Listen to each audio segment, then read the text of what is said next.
Olá, estamos chegando com mais um Espaço da Cidadania, um programa de utilidade pública voltado para prestar as informações naquilo que nós trazemos aqui para o programa. A falta de disciplina em salas de aula é uma das maiores dificuldades que as escolas de todo o país enfrentam atualmente. Desentendimentos entre alunos, professores, agressão verbal e muitas vezes física mesmo. Por isso, hoje nós vamos mostrar uma iniciativa desenvolvida em escolas públicas do Paraná que incentiva a cultura da paz, o projeto Não Violência. E ele promove uma série de atividades por meio de uma metodologia desenvolvida por cientistas da Universidade Federal do Paraná. E para falar sobre o projeto e também sobre as atitudes que as pessoas podem tomar nas escolas para que a violência passe longe dos muros escolares, eu recebo aqui a psicóloga, mestra em Sociologia Política pela Universidade Federal do Paraná, a Joyce Pescarolo. Tudo bem, Joyce? Tudo bem. Tudo que se possa fazer para diminuir a violência é importante. Isso. Alguns projetos são bem sucedidos, outros não, outros são bem recebidos, outros também não, mas de qualquer maneira as atitudes são tomadas. Eu acho que o diferencial do nosso projeto é porque ele se propõe, primeiro, a trabalhar não só com os alunos, né? Via de regra, a grande parte de projetos que atuam na área de violência escolar ou que tendem a melhorar o ambiente institucional, trabalham só com os alunos. Ou seja, a partir do momento que você trabalha com o aluno, você está dizendo, de certa forma, que o problema da violência escolar é o alunado, né? E, por consequência, as suas famílias que não os educam de acordo. Então, quando a gente pensa nessa reflexão mais ampla, nós não queremos necessariamente atribuir culpas, mas perceber que a escola é uma instituição ampla e que faz parte de um contexto social onde está envolvido professor, família, né, pedagogo e aluno. E a comunidade é o entorno também. Então, você pensar num tipo de projeto que engloba a todos, que chama todos para uma reflexão, é um diferencial que a maioria dos projetos não tem. Que bom. E há quanto tempo já está funcionando o projeto? Nós temos essa ONG desde 98, é uma ONG internacional, com sede na Suíça. No Brasil, só tem, por enquanto, em Curitiba. Só Curitiba? Só Curitiba.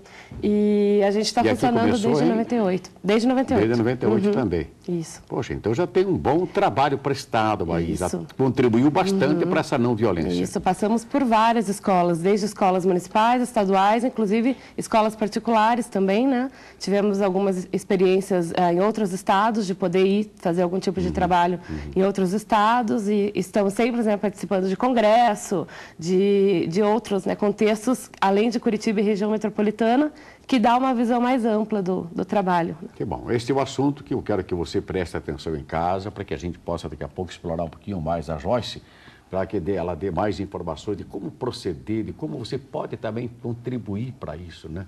Sem precisar, evidentemente, estar dentro da sala de aula, mas você em casa também pode ter essa contribuição. 10 cidades paranaenses que apresentam altos índices de violência entre crianças e jovens vão ser assistidas pelo programa Atitude, desenvolvido pela Secretaria da Criança e da Juventude do Paraná. O programa, que atua contra o uso de drogas e evasão escolar, vai beneficiar diretamente 20 mil pessoas. Na região metropolitana de Curitiba, o Atitude já está funcionando. Vejam aí esta matéria. No Jardim Moinho Velho, em Colombo, região metropolitana de Curitiba, os pequenos moradores trocaram as brincadeiras de rua por arte. O arsenal de tintas, pincéis e papéis que servem de tela virou aliado para a criançada soltar a imaginação. Quase falta espaço para tantos artistas. Que tal que saia um pintor ou uma pintora? Quem comanda essa turminha é a professora Fernanda Trovão, com a ajuda do jovem Tiago, que cresceu na comunidade numa época em que a diversão só estava nas ruas. Hoje ele quer ajudar essas crianças a ter um futuro melhor. Alguma coisa eu sei e gosto de estar passando para as outras crianças isso também. A gente trabalha o desenho, a pintura bastante, mas a gente também já trabalhou com massinha, trabalhou com papel machê. Então, em tudo isso dá para você ver a questão da cor, como que eles se expressam. É bem legal de estar observando. Os dois fazem parte do programa Atitude, criado pela Secretaria da Criança e Juventude com o objetivo de consolidar uma rede de proteção à criança e ao adolescente. Com uma equipe formada por assistentes sociais, psicólogos, professores e voluntários, projetos esportivos e culturais são implantados em comunidades carentes, sempre com a ajuda de parceiros como a tia Lúcia. Ela coordena a ONG Criança em Ação, que serve de casa para o trabalho do Atitude na região de Colombo. Cada um fazendo a sua parte, eu posso dizer para você e ter certeza que acaba a violência, a prostituição, as coisas ruins que acontecem por aí, né? A droga. O programa Atitude também está fazendo a diferença em Almirante Tamandaré. Só que aqui as aulas são no autêntico balanço do hip hop. Aqui as lições não se restringem à dança, pura e simples. A garotada também aprende o valor da cultura hip hop e recebe noções de cidadania. Nós estamos intercalando a oficina do break, né, que é a dança de rua, né, e com a cidadania, que é a oficina da cidadania, que isso vai enriquecer muito tanto o lado expressão corporal deles, quanto o conhecimento, a história, a origem da cultura hip hop, não só a arte pela arte, mas também muita consciência, muita informação de coisas boas, coisas do bem. De acordo com a secretária da Criança e da Juventude, o programa foi pensado para outras 8 cidades, escolhidas numa análise dos índices de violência.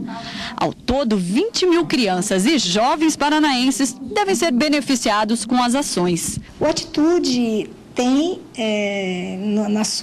no seu principal eixo, né, a redução da violência. Mas eu diria que tem outros efeitos também importantes, como proteger as crianças, né, ensinar as famílias a manterem um ambiente protegido, acolhedor, né, diminuir conflitos familiares, reduzir a evasão escolar, trabalhar um pouco melhor essa questão do uso de droga, do uso abusivo de drogas, criar também espaços de convivência, de sociabilidade saudável para a juventude. Algo semelhante? Sim, muitas coisas, algumas eu acho que distintas, a forma como a gente encara o problema.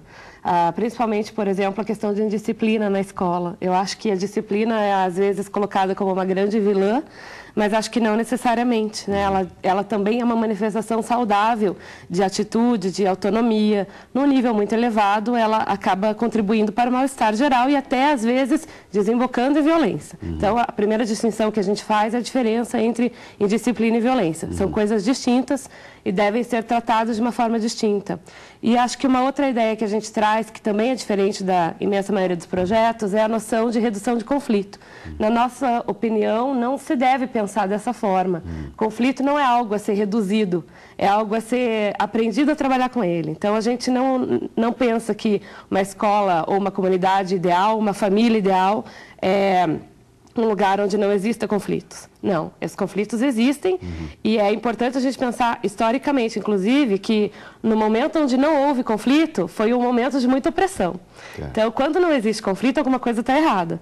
A diferença é que a gente precisa aprender a lidar com esses conflitos de uma forma saudável, respeitando o outro, as diferenças, né? Agora, o de vocês é diferente, porque o de vocês já é com adolescentes e aqui são com crianças. A gente também trabalha com crianças. A gente também trabalha com crianças pequenas, né? Mas o diferencial nosso é que, além das crianças e dos adolescentes, o nosso foco principal são os adultos da escola.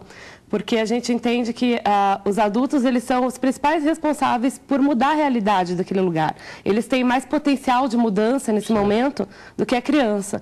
Então, a partir do momento que o professor, o educador, de modo geral, o funcionário da escola, revê a sua postura, né, repensa algumas questões e revigora algumas atitudes que, às vezes, ele até esqueceu, porque a rotina educacional é muito cansativa, né? Às vezes, você tem educadores que trabalham manhã, tarde e noite, de segunda a sexta. Turnos, tem, né? É muito dois padrões, estado, município e tal. Exato. E se exige muito da educação, né? A escola hoje, ela Aliás, o professor hoje é psicólogo, é professor, é educador, é pai, é mãe, é tudo. A sociedade cobra que ele tenha um pouco essa postura e muitas vezes ele veste essa ideia e não consegue fazer bem nada, porque é muito difícil você fazer tudo. Então, assim, a gente recobra essa ideia de que o professor, ele deve ser, antes de tudo, um bom professor. Se ele for um bom professor, professor, ele não precisa ser sociólogo, psicólogo, né? Ele tem algumas funções que acabam sendo transversais a essas áreas, óbvio, né? Como toda ciência humana, mas ele deve ser, antes de tudo, um bom professor. Se ele for um bom professor, muitas das coisas que acontecem... Saber se comunicar, muito importante. Claro, saber se comunicar, compreender o que é educação, né? Acho que algumas expectativas que se tem, que o aluno venha pronto, né? Então, saber como é que é essa função, isso já é uma grande coisa, né? Que bom. Olá, estamos de volta com o Espaço da Cidadania, hoje conversando com a Joyce Pescarolo, que é psicóloga e tem o projeto Não Violência, né? Voltado aí para a área educacional aí. Bem, Joyce, você está vendo que o programa hoje fala muito em professor, fala em educação, fala em alunos e tudo mais. Mostramos aí o projeto Atitude do Governo do Estado também. Como é que vocês sentem essa atuação junto, acolhida junto à comunidade? O pessoal tem dado essa resposta, os professores, diretores de escolas têm realmente contribuído para que as coisas caminhem bem? Na imensa maioria das vezes, sim, né? Até porque a gente só vai até a escola quando eles nos solicitam. Então, nós temos um pedido, a gente não vai oferecer o nosso trabalho, né? Certo. As escolas sabem do nosso trabalho e fazem um pedido formalizado. E nós temos uma fila de espera de mais de 50 escolas, né? Então, nós somos uma equipe pequena, nós não temos condições de atender muitas escolas ao mesmo tempo, e nós temos, juntamente com o trabalho realizado dentro da escola, o jeito que a gente encontrou de atender um pouco mais essa demanda, é que nós ofertamos os nossos cursos, a capacitação que a gente dá, a gente oferta no nosso centro de capacitação, que atualmente tem funcionado no SESC da Esquina, né, que é uma parceria que a gente tem com eles. Então, muitos dos cursos que a gente dá, oficina, leitura de filme, né, palestras, nós temos dado dentro desse centro de capacitação. Não é o trabalho completo que a gente faz numa escola. Certo. Numa escola a gente faz desde de um diagnóstico até se focar em questões específicas que a escola tenha. Lá no centro de capacitação, como é algo mais amplo e é aberto a toda a comunidade, né? Aí não tem como focar questões específicas, mas existe também uma troca de professores que se encontram com outros, enfim, todos têm prós e contras, né? Agora, Vera, você é uma imensidão de programas voltados para dentro da escola, além do currículo, da grade curricular da escola, quer dizer, toda envolvendo atividade, envolvendo a comunidade e tudo mais. O que está faltando ainda para que essa criançada toda pare com tanta violência, depredando a escola, fazendo ato de vandalismo? 2 dias atrás, aí, um segurança quase matou um professor dentro de um banheiro de uma escola. E essas coisas que acontecem. Né? Ainda está faltando o quê? A família se envolver um pouco mais? Sim. Eu acho que pode ser, também é uma das coisas, mas acho que a questão é mais profunda. Não é apenas isso, né? Primeiro, acho que a gente precisa pensar o seguinte: em que contexto cultural surge a escola e como a escola modificou a escola de antigamente e a de hoje, né?